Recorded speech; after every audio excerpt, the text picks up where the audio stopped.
So I'd like to welcome everyone here to this meeting this evening for the Taupo Ratepayers Group. Fluoride in the water, is it helping or harming you? We've got a lot of good information. We've got very good speakers. We have Anne Tweedy, who's writing some things up on the board. She's going to be talking. She knows a lot about fluoride in the water.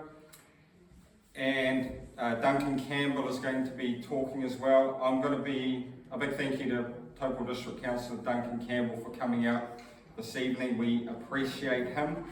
And we have the Deputy Mayor, Kevin Taylor. So we really appreciate him coming along to see what the residents of Taupo, what we're thinking, what the mood of the people. It's really what the mood of the people is. I know there's a lot of people that said they would have liked to have come but haven't been able to. So this is really the tip of the iceberg for people who are concerned about having fluoride put into the water. My name's Tristan Bainham. I've been a local resident for over 30 years. My children were born here. My 4 grandchildren live here. They drink the water, the town supply water, which is fluoridated. And there has been a groundbreaking study come out from the Environmental Protection Agency, the US National Toxicology Program, the NTP, showing that fluoridation at the level we fluoridate here in Taupo and New Zealand poses a risk to reasonable risk to lowering IQ levels, ADHD, this sort of thing in children and young people. We know it's also linked to osteoporosis and other conditions. But the topic I'll be this is the introduction. I'm going to do a 10-minute talk on, do we have rights? Do we as individuals have rights? Can we choose what we have in our water? Or can a Minister of Health, Director General of Health say you have to have this put in your water and you don't have a say? Because in the New Zealand I got brought up in, we had a Bill of Rights, and the Bill of Rights states that number 11, we all have the right to refuse to undergo medical treatment. Everyone has the right to refuse to undergo any medical treatment. And I'm just bringing up our Bill of Rights 1990 because in 2018, fluoridation was ruled by a Supreme Court in New Zealand as mass medication. The 28th of June 2018, fluoridation is mass medication, New Zealand Supreme Court rules.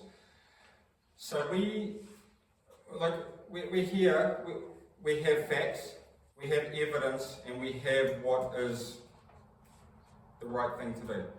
What is the logical? So I'm not an expert, but I know what is right and I know what is wrong. So when a Supreme Court, and they may change the ruling of the Supreme Court that said it was a medication. So the Supreme Court in New Zealand said that it was a medication. And who remembers back in 2020 when we were getting locked down?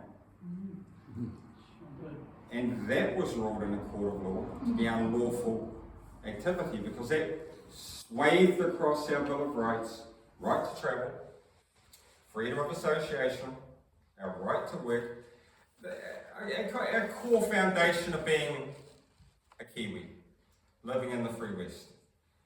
And then it's unlawful to travel now. It's unlawful to go see your family. Then we had the injection rollout, and then it was ruled, a court of law ruled that it was unlawful to put so much pressure on people for a provisional consent only medication. It's not, even now it's not fully approved. In America they call it emergency use, here we call it provisional consent. So when they said, you have to get a job, you have to get a jab to keep your job, that puts a lot of, that was ruled unlawful because it was provision, had full MedSafe approval. So what did they do? They changed the law. So even though it may seem it's a little bit of a demoralisation tactic, because we can say, okay, it is affecting our Bill of Rights to refuse the medical treatment. They have ruled that fluoride is a medication, and then they go through a legal process to try and obfuscate them from now saying it's something else. We know they're medicating, but we also know that it is poisonous and harmful. We know that. There's a lot of evidence. I'm going to play a short clip in a minute. So,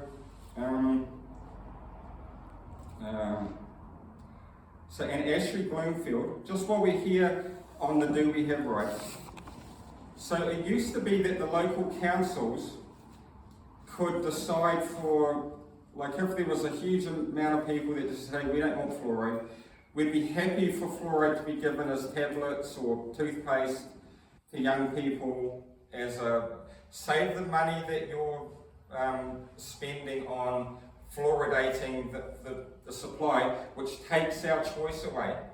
Because as soon as it's in the water, fluoride is very difficult to extract. So now we are being forced medicated or forced poisoned because it has negative effects that we'll be touching on today. It is very difficult to say no to that, it's very difficult to get that out of the water. And now it's been centralised, so now it's one person, the director, is it the Director General of Health? Yeah, that's okay. Yeah. I'm not an expert. But I know right from wrong, I know good from bad, and I know how good New Zealand is. So Ashley Bloomfield's fluoridation order unlawful court rules, November 2023. So, a preliminary High Court decision released on Friday has ruled those orders contained a procedural error, namely Bloomfield did not give specific consideration to the Bill of Rights in making them. So when they are saying the Director General of Health now says you fluoridate like a communist dictatorship, and you have to fluoridate, and we don't have a say, that in court of law has been ruled that he didn't consider our Bill of Rights. So, do we have rights? This is my question. So, I'm going to play this 2-minute clip before I hand over to Anne for some more. And this is from RCR, Kane Kitchener, Fluoride Free New Zealand. And he's talking about the harms fluoride causes in a study, the National Toxicology Program study, which has just come out, in the levels that we are getting fluoridated in New Zealand. It's 2 minutes long. Now, since then, there's been several things that have happened. Our High Court has found that the latest order by the Director General of Health to have 14 councils around the country fluoridate their water, the High Court found that that was an unlawful order. And that still hasn't been resolved. Also, a federal court judge in the US has made a judgment that the safety of fluoride is in doubt. This is one of the top neuroscience organisations in the world, so you can't deny their findings, you know. And as you said, so 1.5 parts per million, they found basically a lowering of IQ at high and low levels, okay? Now, the other thing that Rob Hall made the mistake of saying was that there is no evidence at 0.7 parts per million in New Zealand that we fluoridate at between 0.7 and 1 part per million of harm. Now, there are a number of studies that the NIH, National Institute for Health, have now published 10 IQ and fluoride studies, or fluoride and ADHD studies, that show a lowering of IQ or an increased ADHD. So, and that's at the 0.7 equivalent. 6 of those are at the water fluoridation level because they were completed in Canada. So for him to say there is absolutely no evidence is really, really misleading. Another thing he said was that the countries that were investigated in terms of the research, he neglected to say Canada, which is a fluoridating country, so he's sort of misleading there as well. And at what level do Canada fluoridate their water? So they fluoridate at 0.7 parts per million, and in some places slightly lower. So that's lower than in New Zealand, and they're finding these results? Correct. So we fluoridate at 0.7 to 1 with a target of 0.85. But it's important that it's a federal court because he can direct the federal organisation.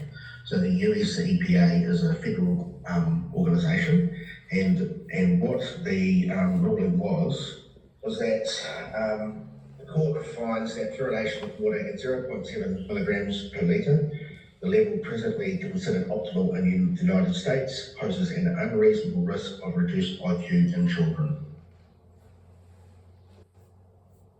Okay.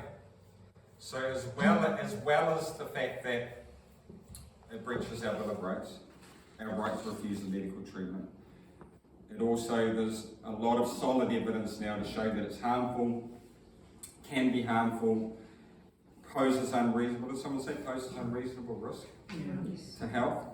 Yeah, so at this time we have a lot of momentum, we have a lot of evidence, a lot of facts, we have the law on our side. We've got it's on our side. The council's being pushed between a rock and a hard place. The rock is the government. And we know trust in the media is low. 80%, 70 to 80% of Kiwis distrust the media. Why do we distrust the media? Because they're paid.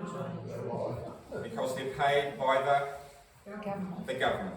So they're not objective. So the media is distrusted because they are associated with the government, which seems to be pushing agendas from global agendas. And then the local council, when they have issues like this, they seem to be doing the work of the government. And then that affects how we feel about the council, because the council are people like us, they live here.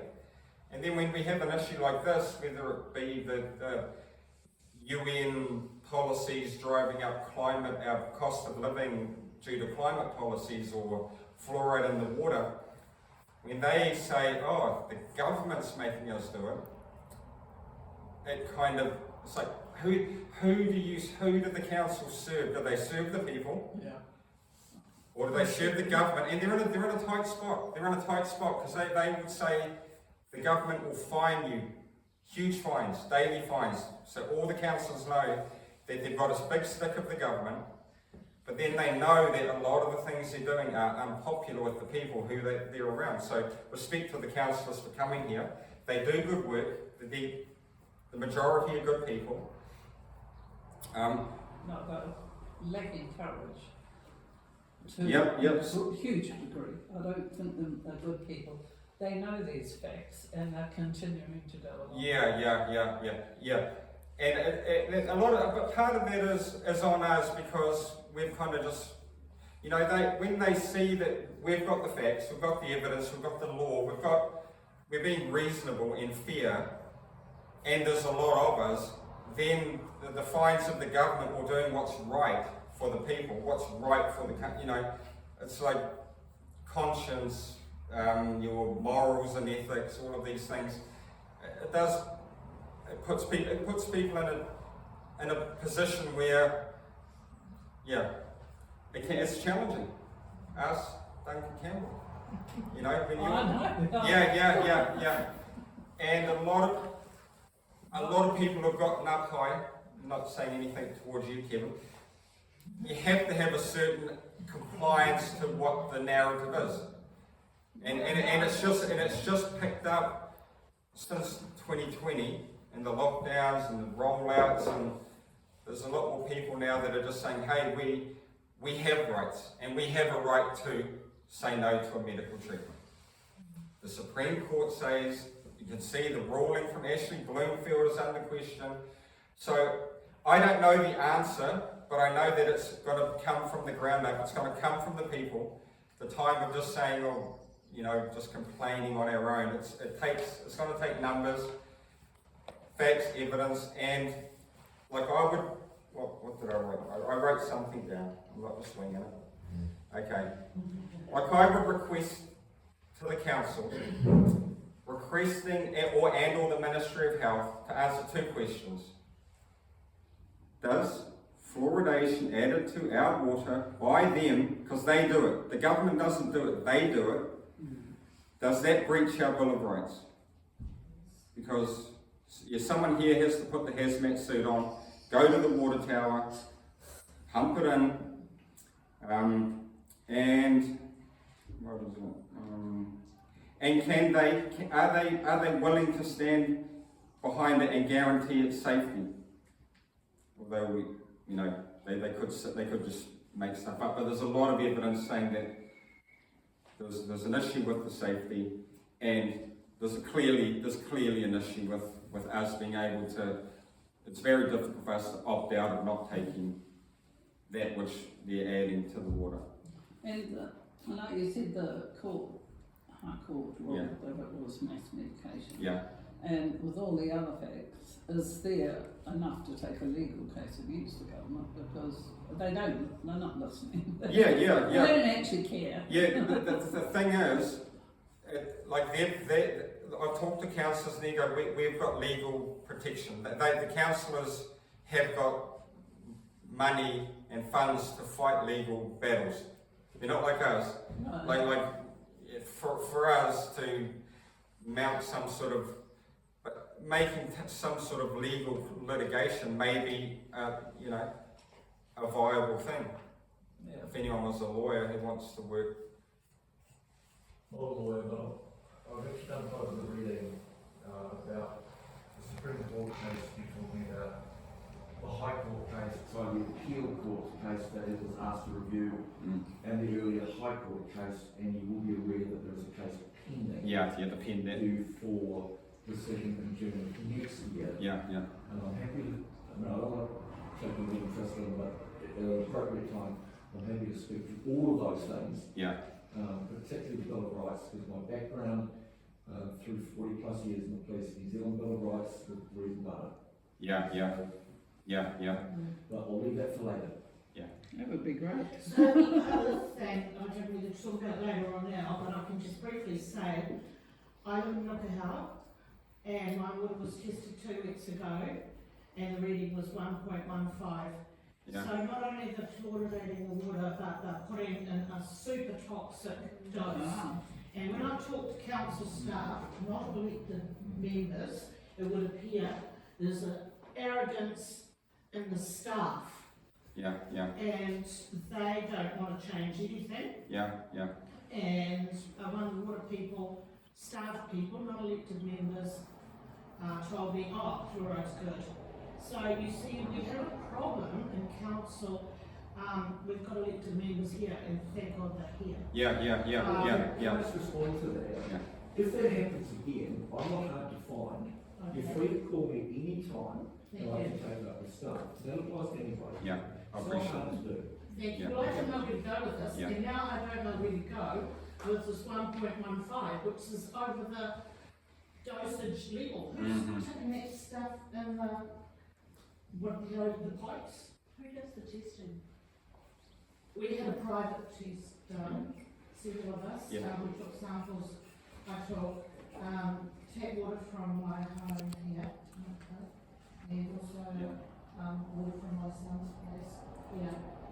Yeah, we'll get, but I'll cover we're it. gonna get onto some of the local testing and that type of thing. So it's good. This is a real empowerment of us getting together, seeing that there's other like-minded people, knowing that this is the tip of the iceberg. Hey, it's a tough spot to be in the government at the moment. It's a tough spot to be a councillor. The councillors know it. They're being sandwiched between the government and the people, the ratepayers, you know. The media, it's, you know, News Hub closed down. Thank God. Yeah. Yeah. So, Don't make excuses for them. no excuses, no excuses. Yeah, but good on them for turning up. We see that, and we know we can. This is something that we can change. We can get the fluoride out. Trust and believe. Trust and believe. I'm going to hand over now to Anne for her talk, lack of moral conscience, and then after she talks, we're going to have a Q&A. Then Councillor Duncan Campbell's going to, and there's going to be a little bit of open mic time at the end. Okay, thank you very much.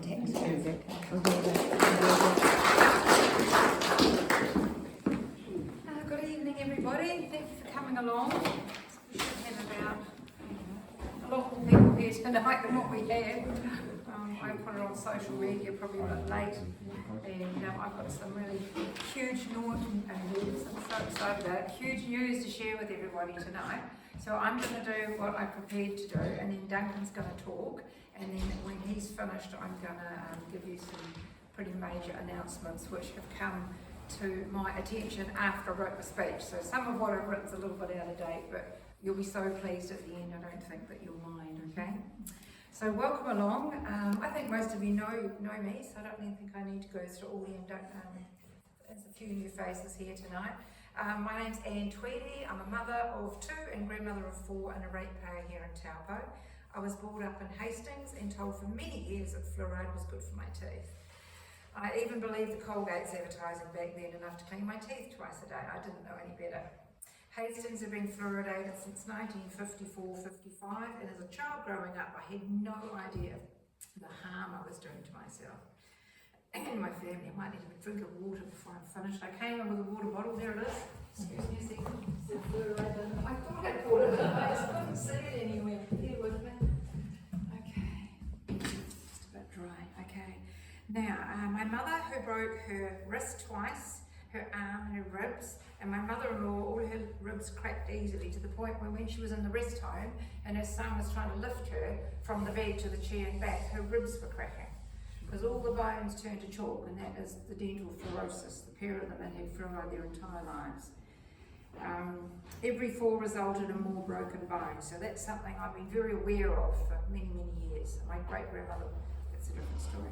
My mother also had lovely straight teeth and had to have them all pulled down because of gum disease. I've only recently learnt that gum disease is also caused from fluoride. So firstly, and at friend's request, I want to highlight a very relevant thing to everybody because it seems to cause a lot of confusion. There is a huge difference between fluorine. Have you ever looked at the chemistry chart? Fluorine is a natural product. It's found in streams, rivers, quite a lot of vegetables, and that's absolutely fine to have and gives our body enough fluoride to give us strong, healthy teeth. But it is not the hydrofluorosilicic acid which is currently being added to our drinking water, coming up for 70 years. So where's our moral conscience? That's what I called it tonight, because it shouldn't be. It's all wrong, and we know it's wrong. But it's a completely different chemical. There's been a lot of general naming. People go, oh, they're fluoriding this and we're fluoriding that. And there's no definition between what you're talking about. But if it comes under the hex label, when you look at your chemistry, it's toxic. Whether it's sodium fluoride, whether it's hydrofluoride, whether it's hydrofluorosilicic, they're all corrosive, they will all destroy your bones, your teeth, your brain, and any other part of your body it manages to reach, okay? So, why am I getting involved? I worked in London back in 1979. I'm giving away my age now. I'm no spring chicken. I trained in dentistry for the National Health Service in London, and we used to add a maximum amount of 2.5 mils to children's teeth after lining their mouths first to reduce contamination with a tiny little toothbrush, like the ones you use to clean the gaps in your teeth.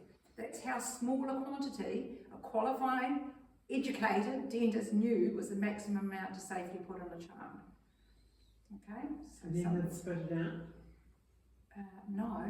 This is for children who had weakly or sick growing teeth. And the dental nurses still do it now. They use the hydrogen, sodium hydride, and they put it on with a little brush. You line your mouth first to make sure that it's not absorbed into the lining, and then you use a little brush and you put it on their teeth and you wait for it to dry, and they're not allowed to eat anything for 2 hours, and then you send them on their way. And you only use it when absolutely necessary, when you can see that they've got badly forming teeth, or like my daughter had gaps in her fissures, her teeth hadn't closed up, and it's a way of hardening the surface. But that was the only time they used it. Never recommended it for cleaning your teeth, never had it in the water, and certainly never consumed it. We went to great lengths to make sure it never went inside anybody's body. So I've got a bit on trough track then. I've travelled around Europe, worked for Lotus Cards in Chelsea, London, twice in fact, and I worked as an advertising manager at Motorsport magazine in Hertfordshire for quite a few years before returning to Hawke's Bay and set up my own magazine, Spectrum. After a stint at the Tribune, then I worked for MDP Computers, selling and installing IBM hardware and software in 36 and big and small systems, and I had to learn the operating system. And then at 93 FM radio, I worked there during the day and got lots of commission. That's how I built my first house. And I sold advertising during the day and did the accounts at night, including for Taupo and Ringaroa. So busy period of my life for 2 years, putting in lots of hours, but I bought my first house, so it was worth it. I sold the original house I built in Hastings, renovated another one and moved out to a Heaty Road. And why am I boring you with these details? Because once I moved to the Car Week Award, I worked on a roading program and then became the Rural Community Board member for the Car Week Award on the Hastings District Council. So I have quite a bit of sympathy for the councillors because I'm a cross citizen in Taupo, but I feel empathy. Like you've already mentioned, they're being put into a really awkward position. Okay, so we did the $10.3 million roading plan. We planned it out over 10 years. Went to all the public meetings. That took me a few years. And then we added it as a council charge as a UAGC, which I suspect you'll do here for the bridge if it ever happens. I've learned a lot about roading and its subsidies. I had a very patient roading engineer over there who was happy to school me up. I did accounts, GST returns, debt collection from home, and looked after a variety of animals. And then we moved to the King Country in 2002 to go full-time farming. So I've farmed in the Bay and in the King Country.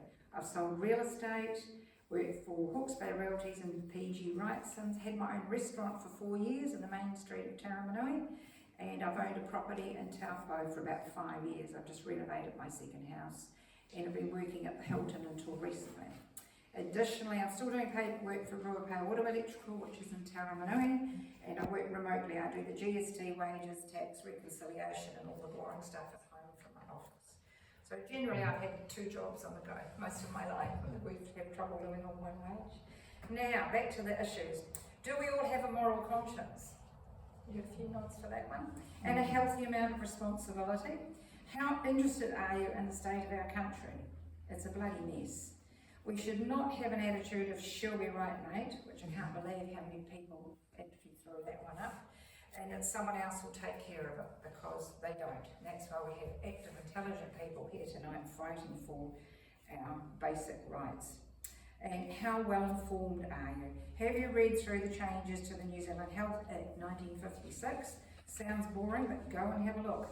And they altered them again in February 24. And that's when we got the power back to the council for our assets. And if you haven't had a look, please go and have a look, because it affects you every day. And it doesn't just affect your health, your family, your partner, your kids, your grandkids. Everybody's been affected. And the biggest thing I'm worried about is the permanent brain damage. It's disgusting. I'll get into that in a minute. Now, because of the changes the previous Labour government have done, they've doctored all our acts to bits. They've repealed 88. And that's just in the water section alone. I couldn't be bothered printing the whole thing out, I just read it. And which were put in for good reason, don't you think? Because the legislation that was in place had been there for 70 years. And it was to protect people. It was about testing the water every day, and testing the intake, and testing the pipes, and making sure that what came out the other end was drinkable. And this Labour government come along, and they've just thrown it all out the window, and then worse, tried to shove this poison down our throats. Now, I don't know if you can be bothered, but I have bought everything I'm going to talk about tonight. You can either take a brochure and the facts home, or you can have a look at my documents. The difference is I don't have photocopies of these. But this is the Health Act, and I've highlighted all the things that they play with. It's despicable. Okay, and also I'd like to point out, they're not ratified, they're not gazetted, so I would highly question that they're even legal. I'm going to delve into that a little bit too. Currently, most councils in New Zealand are too scared to stop the poisoning of the town water because of the threatening section that they added to the Health Act. It didn't used to be there. They're threatening fines. Now, I believe these are added illegally to the Act, and it's more government scaremongering. So go and do some homework. I have. The government are masquerading as a sovereign government. They are not. They cannot legally create new laws, and I found this in print, and it was changed in 1986 when they turned themselves into a corporation. And more, there's 2 sections in the Health Act, if they want to go down that track, that we can use to sort the mess out. Number 67 in the bylaws, number 1 states, all bylaws made by local authority under this Act must be made in the same manner and in all respects as if they were bylaws made pursuant to the Local Government Act. I'll walk that along as well. The Local Government Act, number 12 statutes, the power says a local authority, which as far as I'm concerned is our local council, a local authority is a body corporate with perpetual succession. So the downside for you guys is it means the mayor, the CEO and the councillors can be held personally accountable for any damages that occur to the ratepayers under their time on council. But that's just for your information. I'm going to make sure you know. Number 2 says, for the purposes of performing its role, a local authority has a full capacity to carry on or undertake any activity or business, do any act or enter into any transaction, and bear with me, I know it sounds like it's getting boring, but it's got a punchline. For the purposes of paragraph A, they have full rights, powers and privileges. It says that under general law, which gives you a bit more clout. This is the best bit. Number 4 states, a territorial authority must exercise its powers under this section wholly or principally for the benefit of the district.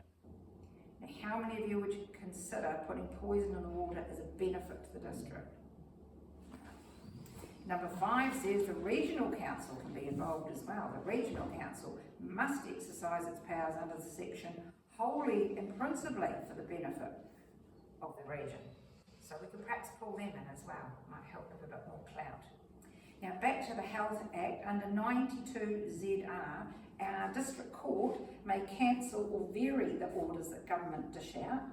Number 1, a district court may, on application of a medical officer of health or an individual concerned, cancel an order made under the Acts if the court is satisfied that the order is no longer required. And 2 states, the court may, on application, I'm talking local court, the local court may, lost my line, on application of a medical officer of health or an individual concerned, vary the terms of the order by making a determination that the court is otherwise authorised to make under this part, and the court considers desirable in the circumstances. So I've been digging, I've spent hours and hours reading legislation. There's got to be a loophole. The government find loopholes. It's time we found some loopholes because we're going to start playing them at their own game. Okay, and then we had more changes in the Health Act on the 17th of February 2024. Are they even legal? 117A says the improvement, promotion and protection of public health. I nearly choked with laughter when I read that one. And the prevention of pollution, now we're getting warm, to the insidious of health, injuries to health, to any river, stream, watercourse or lake, whether it's used as a water source supply or not. And at the end of it, W says the protection of food. The water has to be good for washing food and cooking your food in as well. And what do you wash your veggies in and your body in? Our skin is our biggest organ, and we are sitting in this muck in our bath and in our shower. Ask me about the fluoride gas before I go tonight too. I took the time to write emails to all the local councillors because I'm so concerned about these matters. The first letter I sent and outlined the commonly known side effects of hydrofluorosilicic acid, not fluorine, which they are currently adding to many towns in New Zealand under the guise of fluoride. They're trying to generalise it and make it sound safe, like something that's in your toothpaste. Please do not confuse the waste product with fluorine. It's a lot milder and it's found naturally. It gives our body plenty of F9 without adding toxic rubbish to our blood supply. Now, would you drink suntan lotion to reduce skin cancer? Would anyone like to answer that? Not since it actually causes skin cancer. No. Sorry? My suntan lotions have got carcinogen. Yes, I know the high toxin I've thrown all mine out. Don't worry, I work on that too. But it's a similar parallel. Drinking fluoride in the water that's going to whish past your teeth at 100 miles an hour, there's no logic when it's going to end up in your stomach, which then gets digested into your blood supply and causes all manner of illnesses. So it's just to give you an outline. You can have a look at this later. This is off the government's own website. Useless government did what they called a health report on fluoride. Go online and have a look. I did print it out. It's 54 pages. It's pretty boring. And the worst thing is they've got, I'll get to that in a minute, the references they use are people that are already on a government payroll. So once I read that, I was like, I'm not even going to spend the next 2 hours reading the rest of it because it's so biased, it's a waste of time. So they say on the government site, the effects of fluoride toxicity are either acute or chronic. The acute effects are nausea, vomiting, hypocalcemia. Does anyone know what that is? Tendency, especially in the hands and feet. I suspect that's the tingling that's talked about in some of the science reports. Respiratory acidosis, I can't even say it. Coma, convulsions, and can lead to death. And that's just the acute effects. That's just the acute, yeah.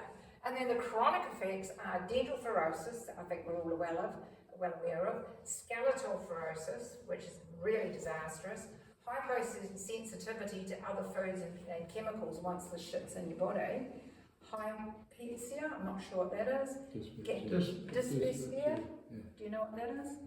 It's not being able to walk properly, it's properly gait, isn't it? No. Okay. Gastric problems, insufficiency of renal function. Is that your kidneys? Yes. Numbness and muscle problems and birth defects and lower IQ. There are stacks and stacks, and it knocks the kids for a six. They lose 4.5 IQ per year. It compounds. So if you go to a kid in town and after 15 years they've had fluoride every year, you'd expect them to be like a zombie, which makes you wonder what the government really think they're up to. And all of the effects on each person depends on how healthy you are, how well you eat, how well you sleep, how much you exercise to fight back. And the government says it depends on the stomach pH levels, which chemical formula they're using on you. Presence of food in the stomach helps absorb it. Your body can pass some of it out. Not a lot, but it can pass out maybe 30-40%. The rest attacks your bones and your organs. And it also depends on your level of calcium and magnesium in your body. And everybody's different. Everyone's different. Okay, so the second thing I did to these poor councillors, I sent them a notice of concern via email to all the councillors and the mayor, who was meant to be here tonight, especially when most of the councillors did not bother to reply to even the questions I'd asked. The exceptions were the mayor wrote back a controversial letter, Duncan Campbell kindly wrote back, and Rachel Shepherd wrote back and said that the Ministry of Health had removed the decision powers from council and dictated that they had to add the chemicals or be subject to fine and prosecution, which, as I've said at 2 council meetings now, which I've said at council meetings, I do not believe these matters were voted on in Parliament. I can find no record of them. They're not ratified and they're not gazetted. So in my mind, that's all bullshit. It states that only the Director General can make the decision. Ashley Bloombottoms, on his last day, was responsible for pushing this forward. Now, I've written a handnote on here. The Director General's lawyer has stated publicly that she would not be charging any councils for not poisoning the water supply.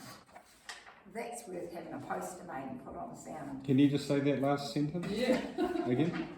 The Director General's lawyer has stated publicly, because she was approached by some people, that would she charge them and would it be the amounts that they're threatened with, and she stated publicly she would not be charging councils for not fluoridating water supplies.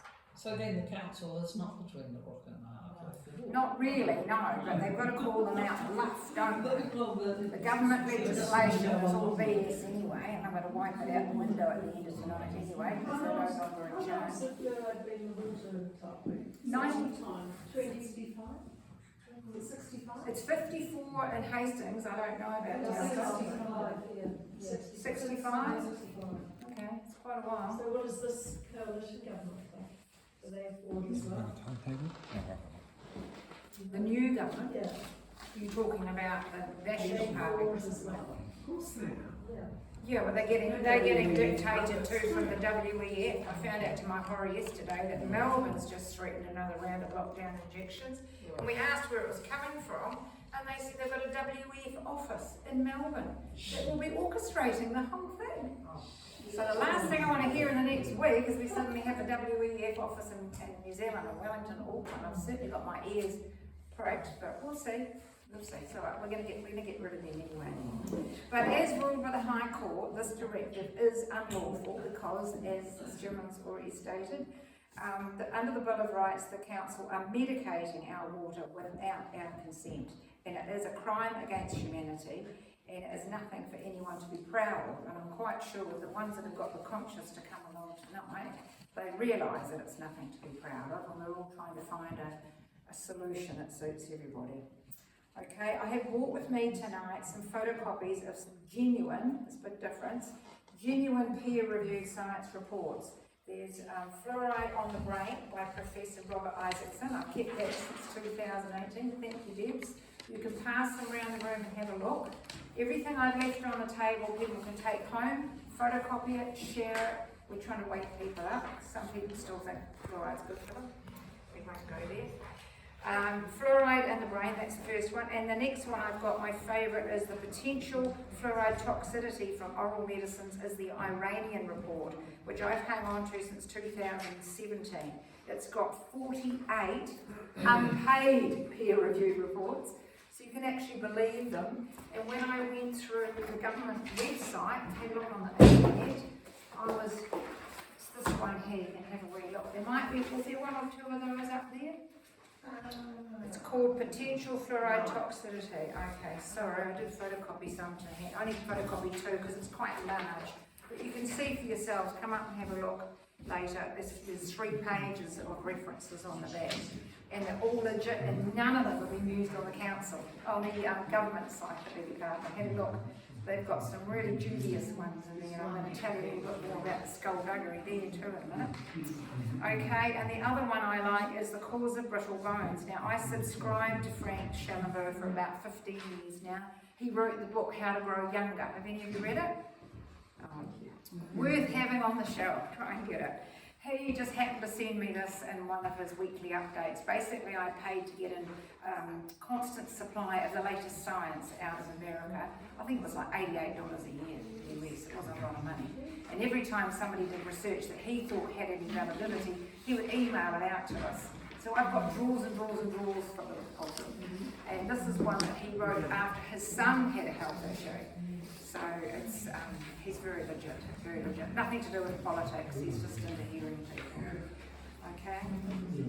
The paper's confirming the damages that are done to our body, the cause of brittle bones, we've done that. The report clearly states the dangers of using the toxic product from aluminium smelters and fertiliser plant chimneys. Now, in America, they're coming from aluminium smelter waste. In New Zealand, we're getting in from fertiliser plant waste out of the chimneys. It's where the crap comes from. And then they put it in our water supplies. This has now turned our water to a medicated water supply, but you're getting familiar with that term. And they say it's safe and effective. Where have we heard that before? 34,723 people have died in New Zealand since the rollout of the jab. And they're trying to cover most of it up. I've got 2 new information leads on that today, including from, what's her name, Linda Wharton. She's wonderful. She's going to get back to me with an update in case it's, I'm sure it's gone up, not down. We have over 30 million dead New Zealand wide now. Worldwide. Yeah, worldwide, sorry. Yeah. I'm a bit nervous standing up here, so I will get passionate about sorry about that. So how's your confidence in our current government? Okay, so how did our council, who claims online, because this is what it says if you look on the internet, Our water needs to be clean and safe to drink, go from being drinkable water to a medicated rat poison. This is what fluoridation was used for from 1880, particularly hydrofluorosillic acid. It was jarred in little pots called household poison. I had some photos of it. The only one we've got left, Kate, I think, is the one with the dead cows, isn't it? Can I put that on the screen? I need to bring blue tack. There's Antoinette James. If you go on, will that sit there? No, that's too much to ask. Antoinette James has done a wonderful video, which I'll mention in a minute. You can go on Rumble and have a look for yourselves. It's only 10 minutes. It's worth having a look at. I would have run it tonight if you had a smart TV, but there's not one here. So they use the 1080, that's my past, I won't file on that too. They've used the hydrofluorosillic acid to kill mice, lice on chooks, cockroaches and other bugs. That's what it was designed for, that's what they used to use it for, and now it's in our drinking water and we're showering in it, which is pretty gross. Having looked at the history, and it's interesting to say the least, fluoride was used as a euthanasia product in the asylums. Hitler dumped people down in the prisons and it made them so passive he needed less guards. He reduced them from 4 to 1 in the prison camps. In the late 1800s, I beg your pardon, it killed $10,000 worth of 10,000 US value of cows, which is a lot of money back then, 10,000 US back in 1880 is worth a lot more than it is now.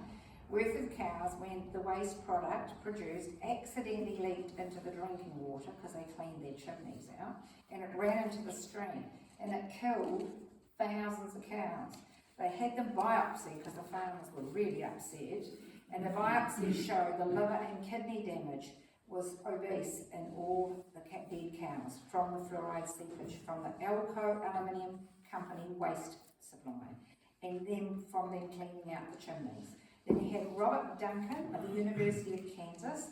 He started the Mellon Institute of Industrial Research. There's some flyers on it over there. He had the poisons taken off the list. One man is responsible for this problem. One man. He had it taken off the poisons list because they had to pay to get rid of it. Then a Mr. Cox and a Mr. Coleman in 1939 suggested putting it into the water supply to get rid of it, as they had to pay thousands to dump the toxic waste and there wasn't really anywhere suitable to do so. So I've only recently found out that it's also against the EPA, the Environmental Protection Agency, to dump any of this chemical into streams, rivers or lakes in New Zealand, Australia or the USA. So by putting it in the water supply, we're, not intentionally obviously, we're the filters for this chemical.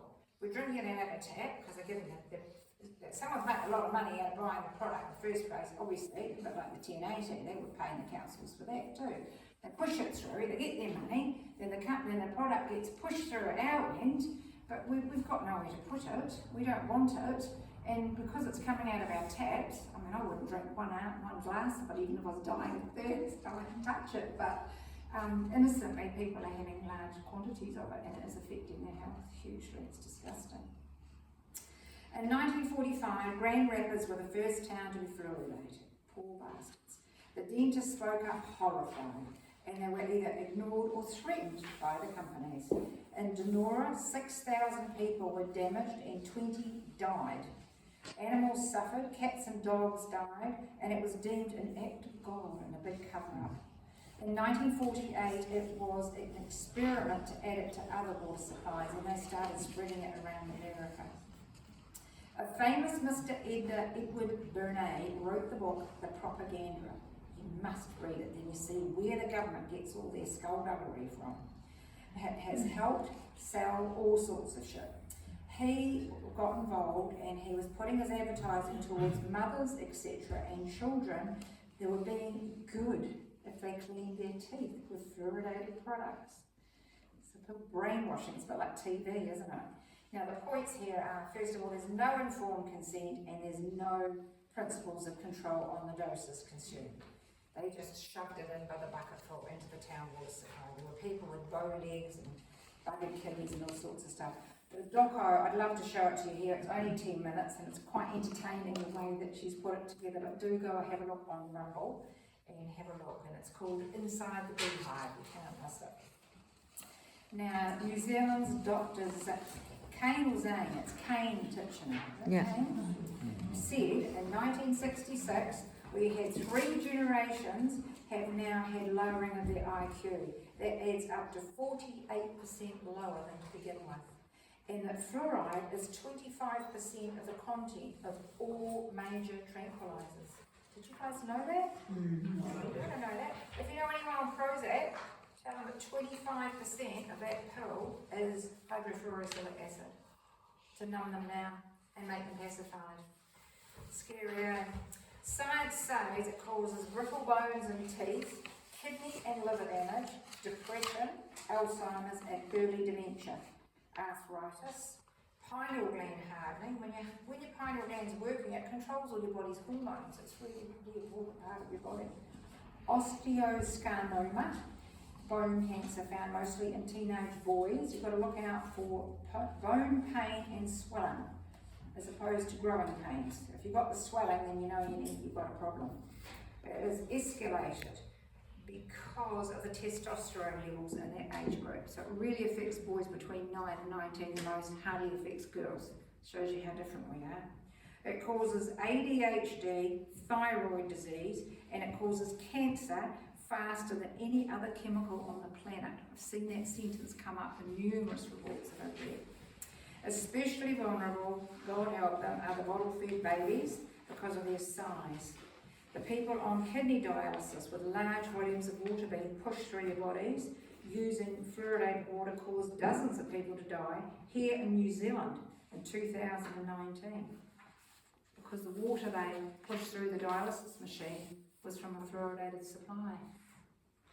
So it's pretty close to home. It's not like this is something that's happening in Afghanistan and isn't going to affect us. This is right in our backyard. Remember, this is your water. It's also in wine, beer, we bath in it, we shower in it, and our skin, as I've already said, is our biggest organ. And please check what towns your favourite drinks are bottled in, because there's still some towns in New Zealand that are, luckily, fluoride free. Fortunately, we're not one of them yet. Now, we all have, now we have willful damage to residents. How so? Under the current government's Health Act, mostly new amendments, done around the 15th of November 21. Somebody called Jay was at the helm, I believe, at that time. What I found out is despicable, it's unlawful, it's illegal, it's immoral, and it's disgusting. Luckily, as you've already mentioned, the judge saw it for the crime that it was, and at the High Court on 14th of November 23, Judge Taupo Ratepayers found that the then dubious Director of Health, Bloomfield Bottoms, informed us on his last day that his new order and his orders are illegal. Why are they unlawful? Because he didn't notify the residents of each area that they wanted to administer the toxic substance into the water first. And under the Bill of Rights, those fundamental rights were not upheld. So they're still not being upheld, are they, at the moment? The judge has got hung up on the Bill of Rights and threw it out after he got paid, but there are still 7 laws being broken. So I think we should have a look at those too. You've got Civil Rights, Biosecurity Act, the EPA definitely should be jumping up and down. The Nuremberg Code is supposed to protect us from chemicals and poisoning as well. And the Bill of Rights is meant to be upheld for the Treaty of Waitangi and all the people of New Zealand. So it's the same bunch of laws that they broke the last time round. It said the new law said that his government had amended the Health Act unlawfully. Bloomfield did not give specific consideration to the Bill of Rights. Under that, anyone can refuse medical treatment. Were you asked?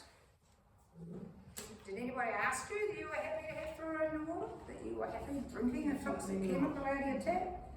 No, I wasn't. Nobody asked me. I didn't see a notice in the paper either, or advised to look for one. And as I've knocked my way around town with our petitions, I'm yet to find anyone, and I have asked, who have been notified of a toxic substance being put in their water supply. They found it hard to believe that somebody would even do it. So, immoral, unethical, and awful. If councillors are expected to make healthy decisions in chamber, they need to know all about it and to be given the power to sort it out. So I've got a couple of options, and the first one so far is that number 67 and make up a bylaw to rule it out in the interest of the region. There's a brief video, and I've mentioned this a couple of times, I know, but it's worth having a look at. Behind the Beehive Part 1 with Internet James.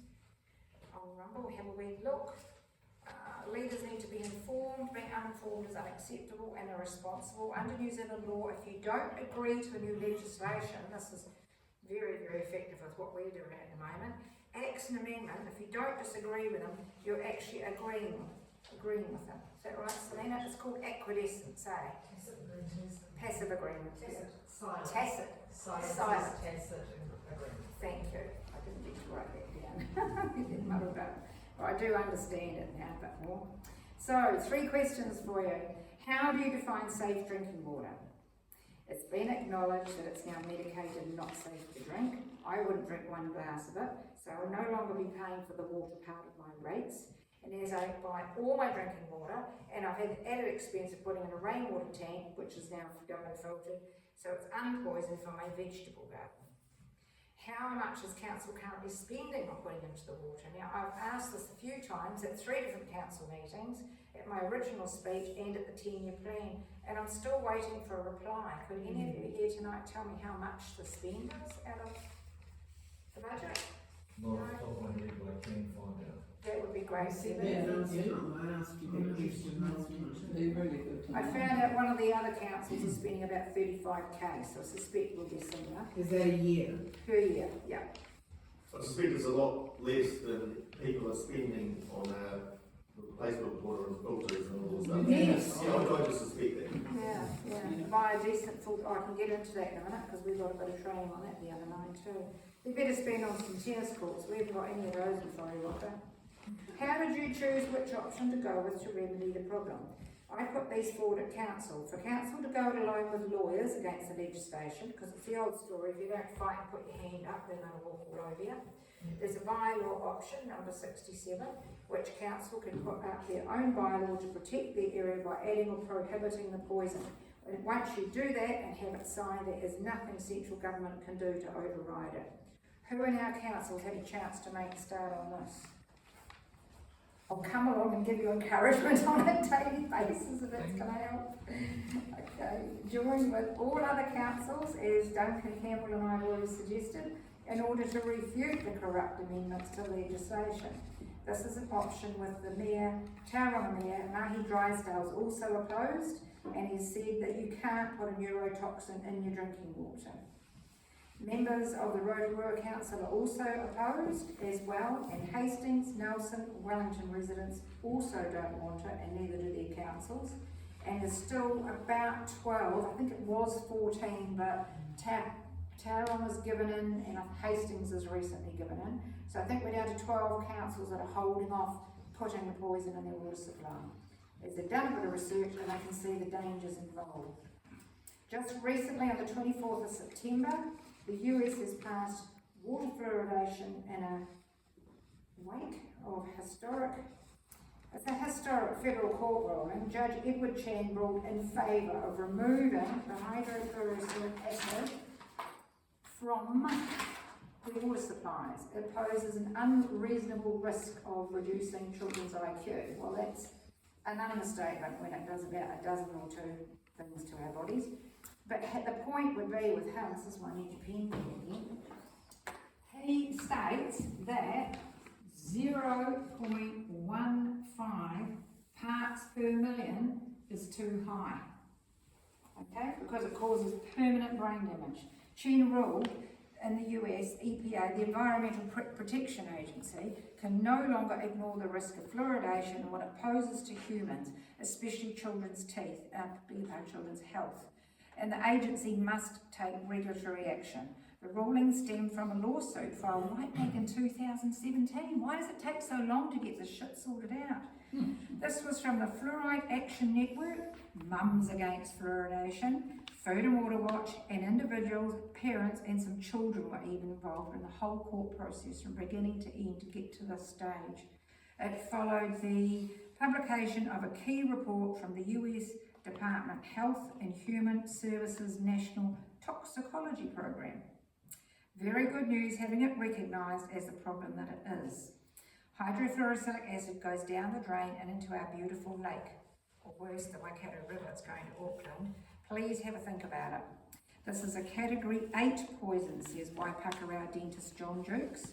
And if you want to choose to apply it in a toothpaste, that's your personal choice, but not in the digestive system. It's good to relate it back to New Zealanders as well, isn't it? Because a lot of the stuff. Yeah, I just had a thought. Yes. If it's going into the lake, going into the Waikato River, then it goes to Auckland, And then they add it in and then they add fluoride to the water up there. I've got the figures on that. You'll be horrified. You'll never go and live there. They'll all be brain I've dead got a before you're grandson 50. up there, body feed. Ah, moving fast. Excuse me, Anne, Yes. for 5 more minutes. Otherwise, Duncan won't have. We need, because we're getting towards 7, and Duncan has to have to I'll go. talk as fast as I can. Or could you want to just? Do you want to have question? Well, don't your I don't think question. the questions and answers matter so much right now. I'm going to do those after Duncan's talked because I've got some big news to share with you for you, which I'm sure is going to put a smile on your face.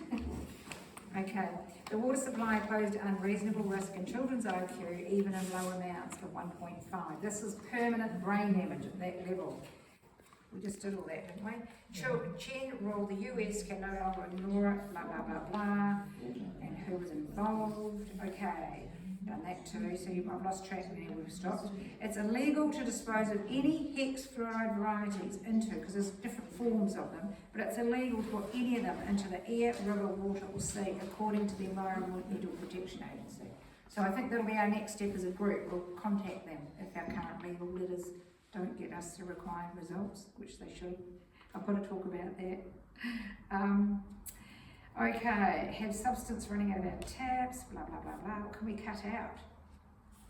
Oh, let's think about where we've seen this kind of thing before. We've had lead. They said for years that lead was fine, wasn't damaging people, wasn't damaging kids, and it was. Asbestos, DDT, and the truth always gets hidden for generations while somebody makes lots and lots of money before it gets sorted out. So this is 70 years of this poison going into the water. I think that's long enough. That's 3 generations, Faye? That's what we were saying last night. It took longer than 7 years for thalidomide to be stopped. Probably, Glenn said probably 12, even more. And they knew it was harming. I mean, you could see it. Yeah. You could see It took kids with 12 no years to get it fingers and stopped. no arms and no legs. It took years. And I've got big news at the end. If you'd like to know what's coming to the people of New Zealand, we now have a new commander-in-chief at the helm. Yeah, who voted her in? Who voted her in? Oh no, we can't trust the voting. All the voting's been rigged anyway. Yeah, but I don't have a say in it. I don't know where somebody gets off calling themselves a commander-in-chief. Oh, she hasn't. It doesn't work like that. I can cover that. I've got all the paperwork on it. Trust me. I have a think about that, and after Duncan's talk, I'll answer questions about that. Our fluoride-free group have recently sent out 6 letters of liability because we're sick of it. It's dragging on. I sent mine to Chris Luxton, Nicholas Jones, Director of Public Health, and Judy Gardine at the CEO, because she should be able to work out a collective action with her office staff. Dr. Diane Safati, the Director General of Health, Alan Cracknell, CEO of Taumata ROI, and we have more to follow. By midnight tonight, the 15th of October, they will be in default. If they haven't got the toxic chemical removed by midnight, they're in default, which is kind of what we thought would happen. Okay, and they will be in default of contracting with us. We've used commercial law to charge them. And by the way, it works like this. It's a complicated document, but in it, it has 10 bullet points on why hydrofluoroacetic acid should be removed. And they have to prove, beyond a shadow of a doubt, back on the same 10 points, that we're wrong. They have to disprove everything that we put to them in writing. Otherwise, by midnight tonight, they stand in default. This is all a legal document using commercial law, and it's the easiest way out for them is to just stop putting the poison in the water. But we suspect that they won't, so we go to our letter of default next. We're doing that tomorrow and get it signed up on Thursday. We've been learning all about common law, maritime law, military law, etc. And one very clever lady, she just disappeared on me, Selena, has gone above and beyond. She's further ahead of us in the training with the Empower group and the InPower group. I don't know if they're the same, but there's a lot to learn. There's heaps of it. And when you first look at it, it's a bit hard to get your head around, but I think it's the only way we can make the changes that we want to see. So please realise that all our councillors are personally liable. I've already touched on that. It's not a threat, we're just worried about you. If somebody drops dead from fluoridation, technically they can sue you personally because you're working for a corporation. Dead. Does it to be here? That's kind of hard to prove. Well, yes and no. I'm going to get to that. The government have had an out-of-date review online. As I said, it's very boring. It's 54 pages long. It mentions a few things like leaving water treatment. Says that the water leaving water treatment plants, Kevin might be able to answer this, must be tested twice weekly. Kevin, is that still being done? The water is tested, and it's tested for a whole range of things, not the least of which is methamphetamine and other drugs. Oh, yeah. And they can check, and the tests are so sensitive, they can tell you which neighbourhood uses the most. Right, okay, that's interesting. So are our fluoride levels that are coming out of the wastewater plant, because I know you cannot treat fluoride to get it out, what are the levels looking like of what's coming out the current testing? Okay, well if you could please get back to me, I'd really appreciate it. Okay, the long-term exposure to high levels of fluoride has very negative health impacts, they say. And the greatest effects is against tooth decay. The government-owned report says the best way to use fluoride against tooth decay is from ongoing topical exposure. There's some big letters in their own review report. People can choose to use whatever toothpaste they like. They acknowledge the damage of fluorosis in 2010 report, but their survey only covered people aged 8 to 30. And I looked at why, and they said because after 30, they've probably got false teeth or something, and it won't be relevant. So it's not a very good survey, is it? The study showed reduced IQ, even the government study showed reduced IQ in levels between 0.7 and 1.2 parts per million, which is the same, by the way, as 1 per 1,000 litres of water. And 1.2, we've got that. The Canadian study also showed in 2019 exposure to fluoride during pregnancy was associated with lower IQ as well. It showed, running out of space here already, 4.49% lower IQ per year. And if the child had more water, then it would then go up 95% to 95% reduction in IQ if you double the dose. Because you don't know how much a person's going to drink, you don't know how much they're consuming with their toothpaste, they're getting it in the water. So they started to look at the combined effect. It's not looking very good, I must say. And then they go on to say that it showed this particularly in boys. In boys, for some reason, it's higher. And they couldn't even explain why. I read the page twice. And they said they're not bothered by the results. They're not bothered by the results, even in the 0.7 to 1 milligram per litre. However, but then they admitted, in the same page, they admit that the Canadian study does create further uncertainty in body of the evidence.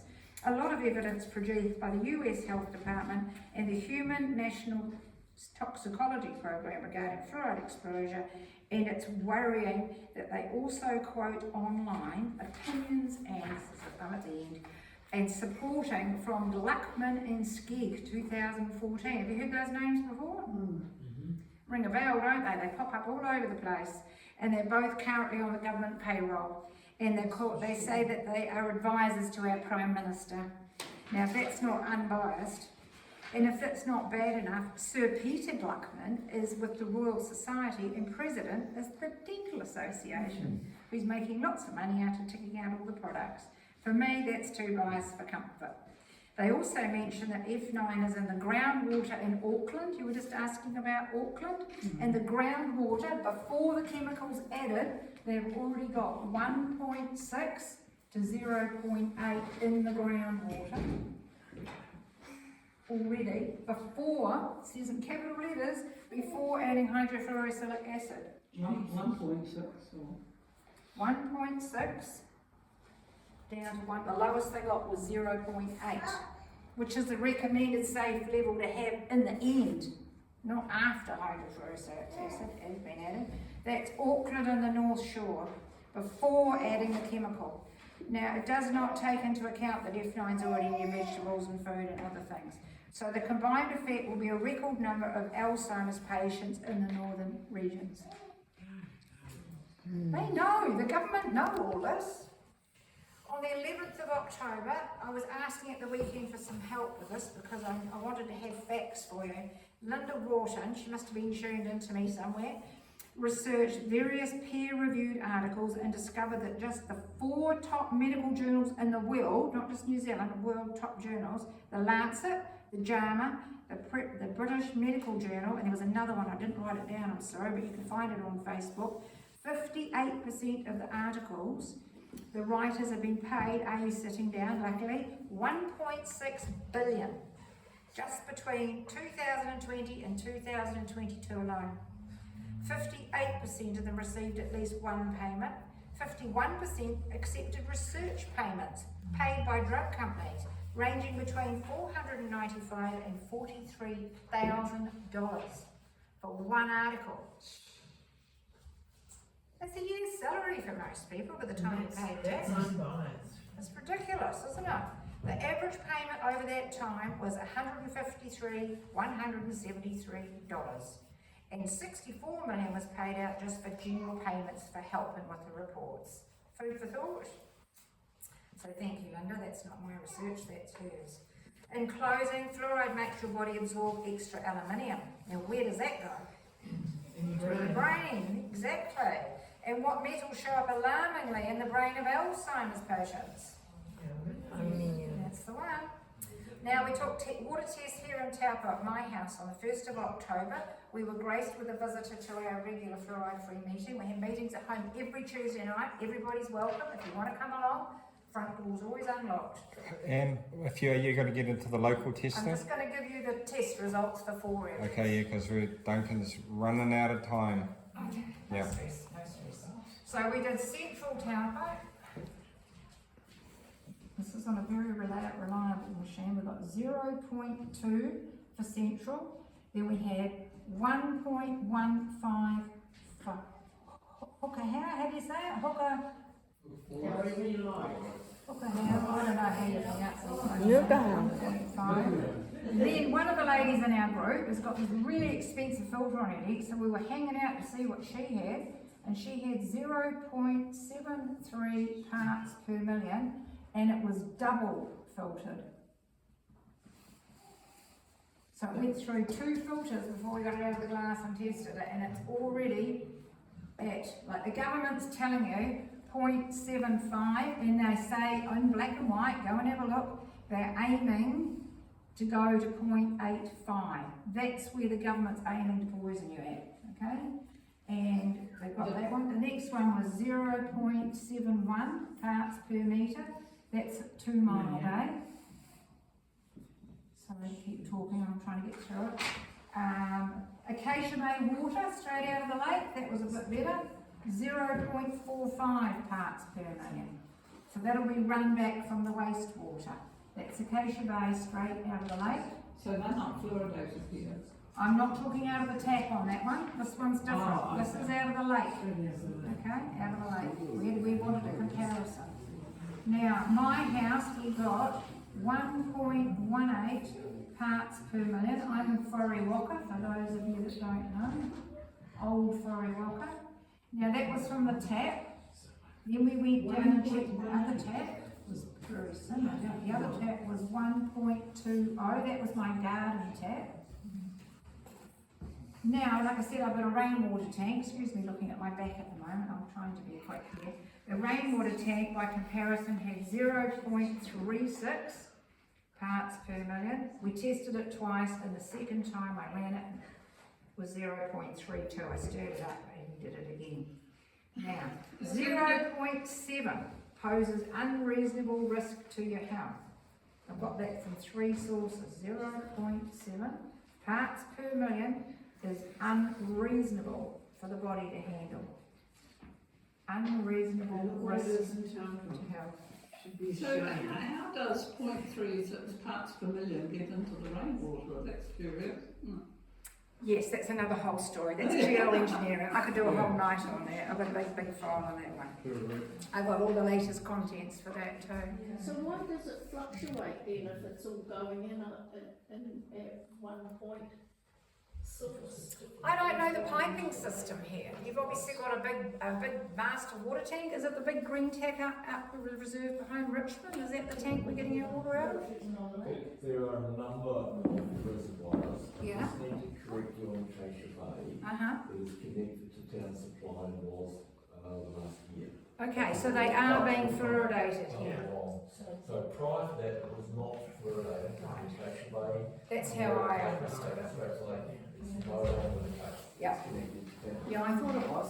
But But we're busily running pipes so we can all get it. thank you for your interest. Going to the point at the moment. We do have a new commander and chief in charge. If you want to ask me about that, I've overdone my time. I will answer questions about that after Duncan's had his chat. Okay? I've just pulled the highlights out of it. Thank you.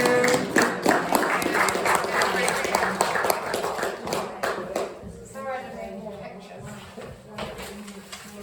My talk's only about 7 minutes. But I'm qualified to start with. I did grow up in Auckland on fluoridated water, so I'm probably a bit dumber than I otherwise might be. And I've broken lots of bones as well, but that's probably due to striking hard objects at speed. But to compensate that, I think I didn't actually guzzle a lot of water as a youth. I used to guzzle a lot of pints of milk when milk was real milk, so I figured that might have helped me out. So fluoride, and my talk is my perspective on the politics and the people. I'll just start by reading a few excerpts out of the Water Services Act, which councils have to abide by. Section 3. The main purpose of this act is to ensure that drinking water suppliers provide safe drinking water to consumers. Well, that sounds pretty reassuring and straightforward. But here's the kicker. Section 7, here's the kicker here. Section 7 of the Water Services Act. Drinking water is not unsafe merely because it contains substances that comply with minimum or maximum acceptable values for chemical, radiological, microbiological, or other characteristics of drinking water in the drinking water standards. So I'm no lawyer, but that last section 7 seems to get council covered as far as liability is concerned.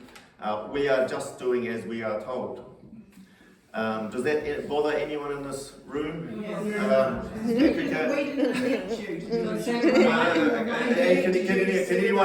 Can anyone think of any historical precedents? That old chestnut of an issue, 1945 Germany perhaps. I mean, if the government directed us to add lethal doses of arsenic, would we be complying with that too? And I just threw that in for Eric. To me, this attitude is a real shame.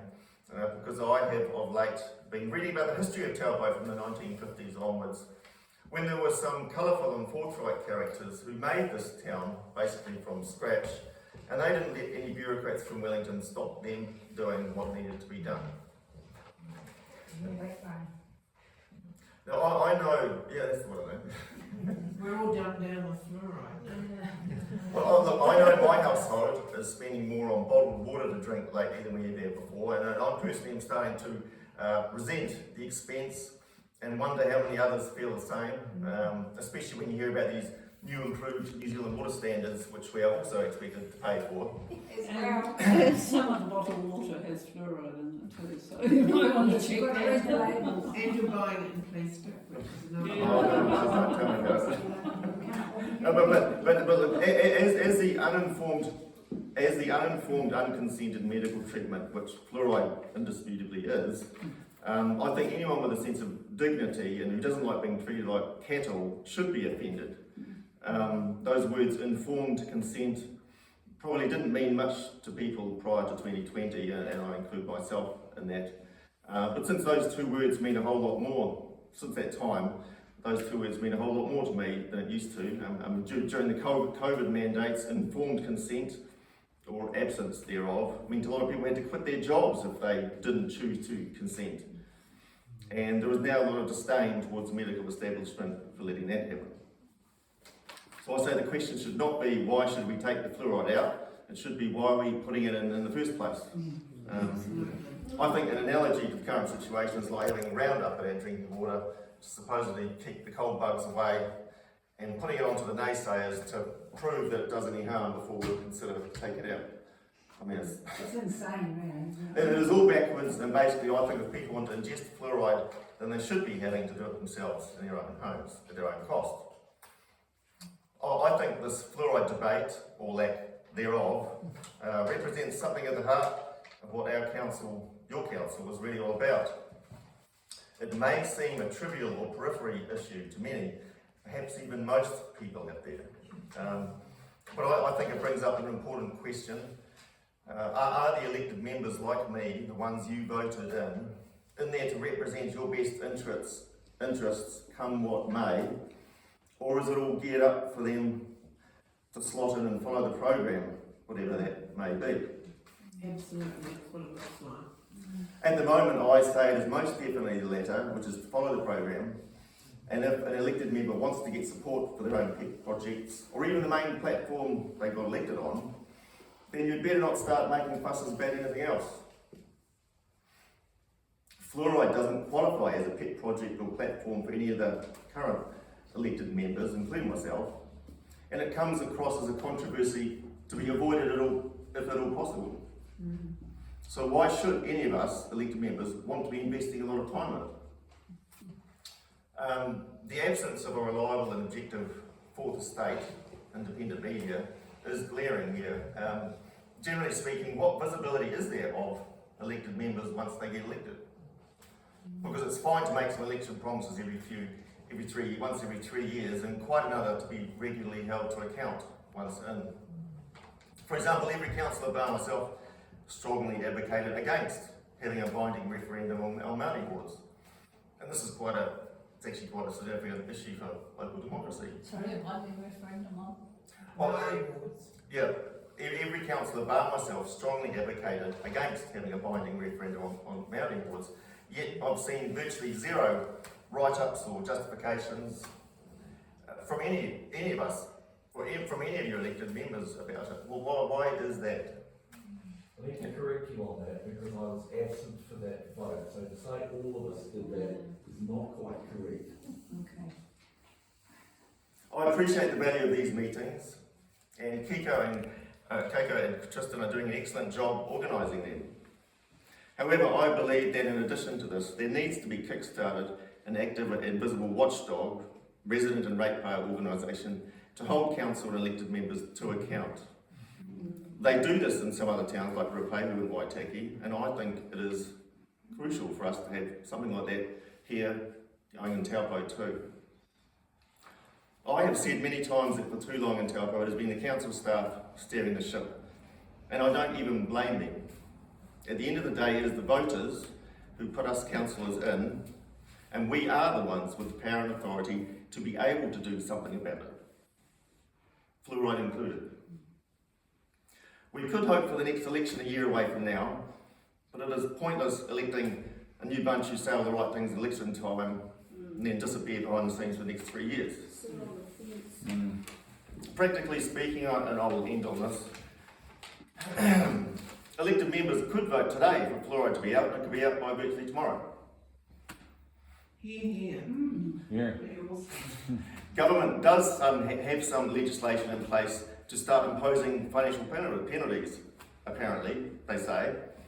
But it would take, I'm sure it would take quite some time for those wheels to get in motion, and I believe they would have very little moral authority or public support to do so anyway. And the lawyer has said that she won't do it anyway. Well, yes, yeah, exactly. But at the moment, your elected representatives aren't even having a conversation about fluoride. I can tell you. What about a bylaw? That should be part of a conversation, but it's not happening right now. And it is being portrayed as something outside our elected member control or pay scale to have to deal with anyway. It's the government's, you know. But Even that. talking about a local one. Well, look, yes, this should be part of the conversation, which is not happening.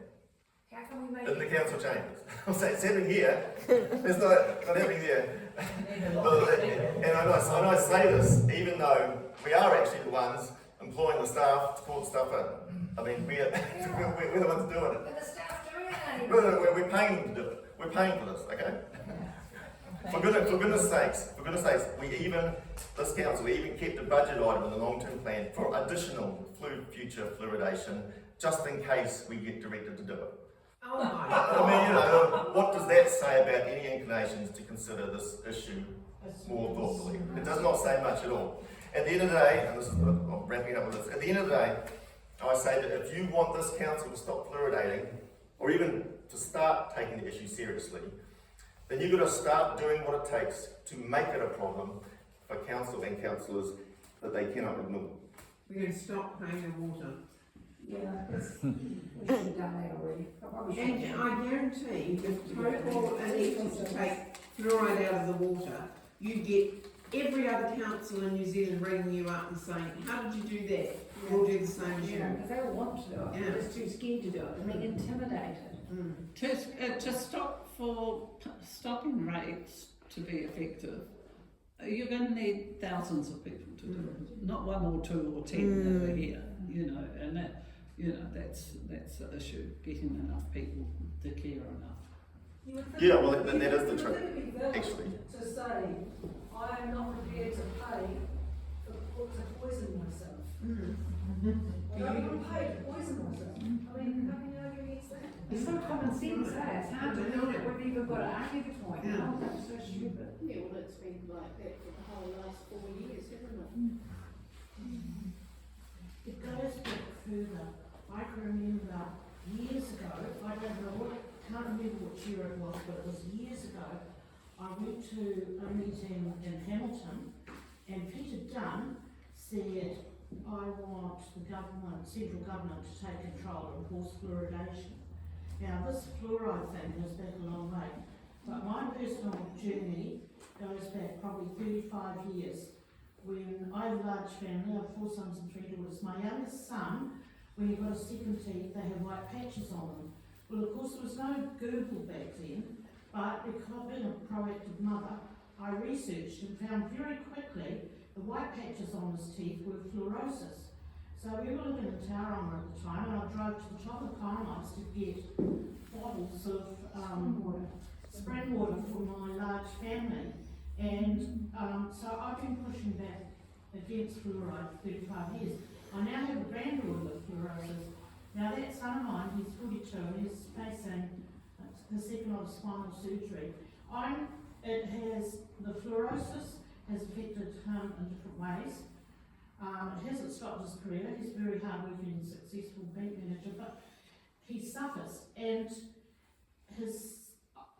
I feel responsible as a mother. I didn't know sooner. So I want my grandchildren, when I go to playgroup and places like that, I say to the mothers, especially when I was sitting there feeding the babies bottles, I say, you realise they're getting 250 times over the safe level of water. Do not use the tap water for your baby formula. And they're shocked because they don't know. So the brainwashing, the dumbing down, us as being nice, accepting Kiwis, but the consequences are horrific. So for me, it's not just my 17 grandchildren and great-grandchildren, it's all the children of this town and all the children of New Zealand. Need everybody to stand up. I don't know what more I can do, but I go to the meetings and I speak to people that the fluoridation, for the sake of the children of New Zealand, has to stop. Somebody has to advocate for the children who have got no voice. And Jeanette, don't you think they've got the brains to realise they're poisoning themselves? No, they've always got really flash water filters. Well, it must be a double osmosis because it takes my hand. Thank you for that, Sharon. Does anyone else have a question for Councillor Duncan King? Does the council actually pay for the fluoride? But yeah, as far as I know, yes, absolutely, it's not a gift. So it gets bought off. But you pay for it. Oh, really? Yeah, the rates. Otherwise, a Galloping water. It's just crazy. Absolutely. Have you got any? Yes, what I wanted to say was somewhere around, I can't remember the exact time, say between 2005 and 10, there was a big fluoride meeting down in Rotary House. 2005? I don't know Okay, yeah. quite what it was. And I went along, and because I've really had my eyes and my whole psyche open to this sort of thing. And there were a couple of dentists there, and it's the old sop of passing over a piece of information to everybody with children. This is to save your children's teeth. Now, people with the children's diet of lollipops and goodness knows what else that they pop into their mouths, that's the first line that gets thrown out as far as I'm concerned. And I think I'm glad I came to this meeting tonight because that has been my real concern when you were talking about children, you know, just what is happening to our children in all ways. And it's important not to sit on your hands. You know, you have to talk. A lot of people think when you bring it up anything, this is political, okay? It is a political subject, but it's a life subject, and they don't want to hear. But if you've got your facts together, neat and tidy, and don't ramble on too much, it actually gets through to them. We need to encourage people, especially at this time, that so many things are changing, unreal things, and I think that the water is a life force. We cannot have that poison put in there. You know, I'm really fervent about this because I think, you know, I immediately thought of even breastfeeding, you're drinking water. What have they plugged for quite a few years? You must drink a litre of water a day. Really? Yeah, it will speed up illness. Yeah. So, excuse me, I do think a few valuable points as to how it will affect your health. And they say for the elderly, it's pretty fatal, it's not good. It's not good for anybody. Yeah, well said. When you reach that stage, you can understand because things are falling apart left, right and centre. Yeah, thank you very much. And a big thank you to our, we've gone over time, we've gone a little over time. Big thank you to Anne Tweedy and Duncan Campbell for this.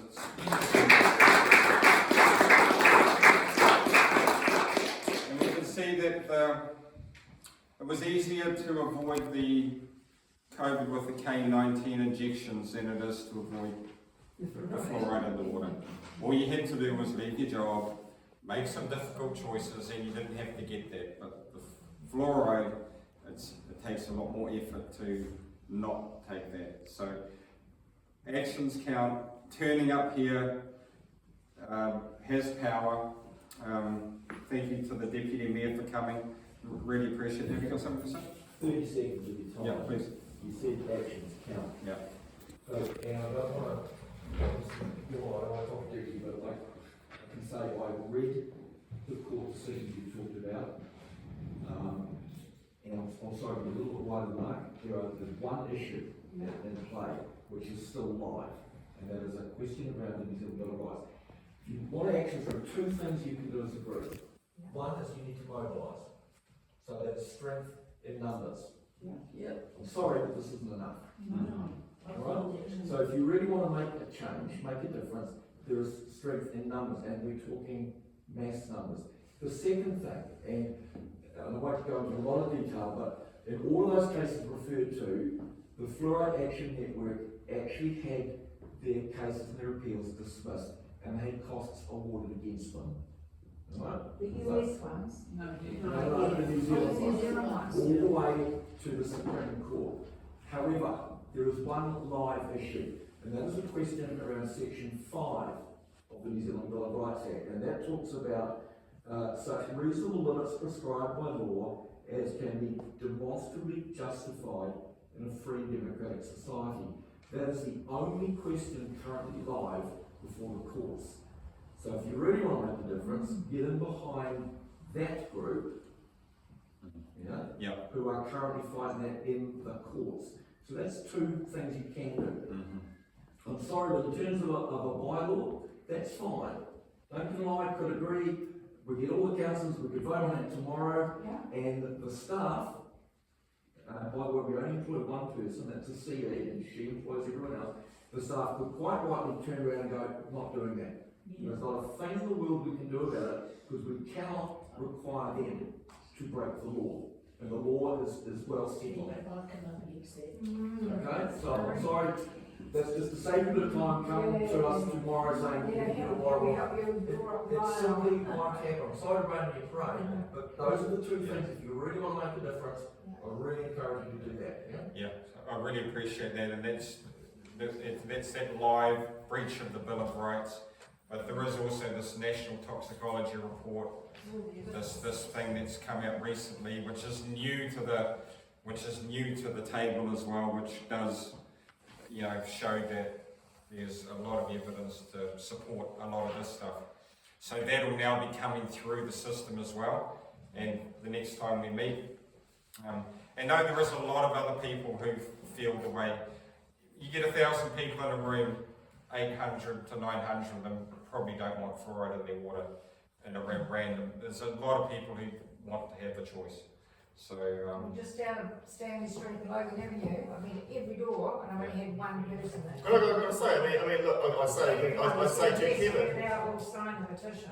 I say to Kevin, if the majority of the councils decided we don't want fluoride, we will not have fluoride. It is actually as simple as that in my mind. I don't believe that the Director of Health is actually going to go along with advising us. I mean, it is actually as simple as that. Let's not muddy the waters too much. I don't go into the details, but when the lawyer for the Director General of Health said that she would not impose those fines, there was a caveat on that. And that is while this matter is being resolved in the courts. And that is because it would be inappropriate before the decision is made, and that's the live issue I talked about before, Section 5 of the New Zealand Bill of Rights Act. They say, no, just hold fire. That does not mean the hammer won't fall if the decision goes the other way. yeah. Right? So it's not that, no, they're not going to do it, it's, no, don't do it until this is decided.